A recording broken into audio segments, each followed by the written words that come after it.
Rin sits at her desk, dreading the end of the school day. Not because she enjoys junior high or because she respects her teachers, but because she despises being forced to learn kendo.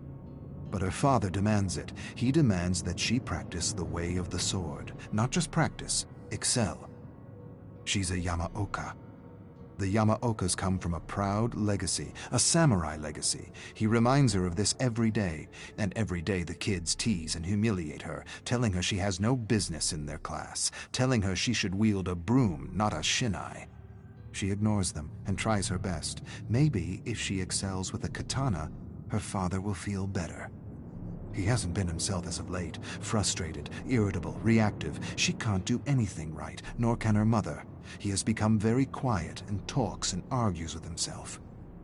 She doesn't understand what's happening to him, but she knows he is suffering, and the last thing she wants is to add to his pain.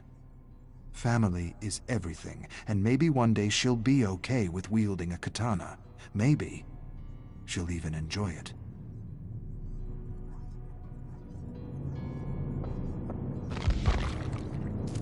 Rin's bones feel brittle and ready to collapse under the weight of the armor. She holds her bamboo shinai up to her opponent. I want this to be over. Can't this just be over? Her opponent insults her. He tells her there's a shattered window in the changing room she ought to clean before someone cuts themselves, Janitor Yamaoka. He laughs.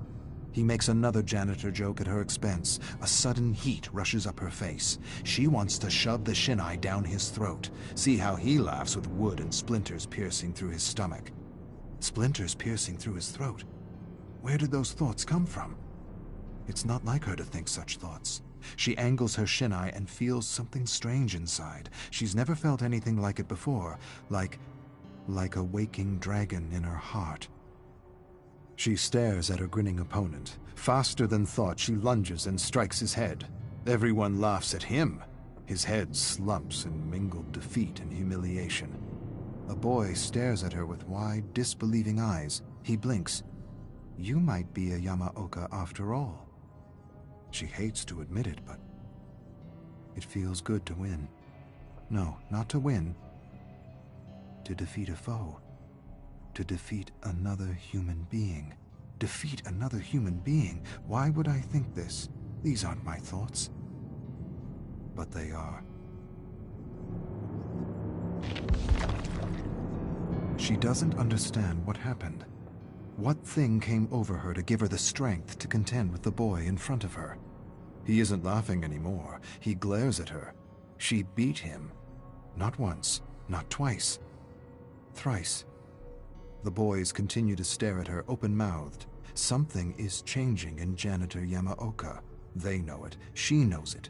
She feels the waking dragon in her heart. It's the closest she's ever felt to being a fighter, a warrior, a Yamaoka. And she likes it. Likes being treated with respect. Likes being taken seriously. For an instant, she imagines herself beside the great Renjiro Yamaoka and his son Kazan. Something tugs in her heart, and the dragon stirs. And the dragon, she realizes, is the waking of her raging Yamaoka blood. Janitor Yamaoka, you got lucky. Let's see how lucky you really are. Boys close in on her, cursing, jesting, shouting. She wants to run, but doesn't see an opening. She wants to apologize for being good with a shinai, but the waking dragon inside her heart won't allow it. She didn't do anything wrong. She has no reason to apologize. She finally did what she was supposed to do, and now they close in on her as though she had cheated, as though they could see the dragon that had helped her. She feels scared. Where is that dragon now? Where is the spirit of her ancestors? She raises a pleading hand for her abusers to stop. You will pay. You made me look foolish. For a moment, there is an opening between two boys, and there's no hesitation, only action. She charges through and storms across the schoolyard with a group of angry boys in pursuit. She quickly ducks behind a garbage bin and watches the boys run past her. One stops, turns towards the bins, narrows his gaze. She holds her breath. She can hear her heart pounding in her head. Why hide? You are better than these peasants. Stand and show them who you are. But she does not reveal herself. She hides and wishes that waking dragon to go back to sleep.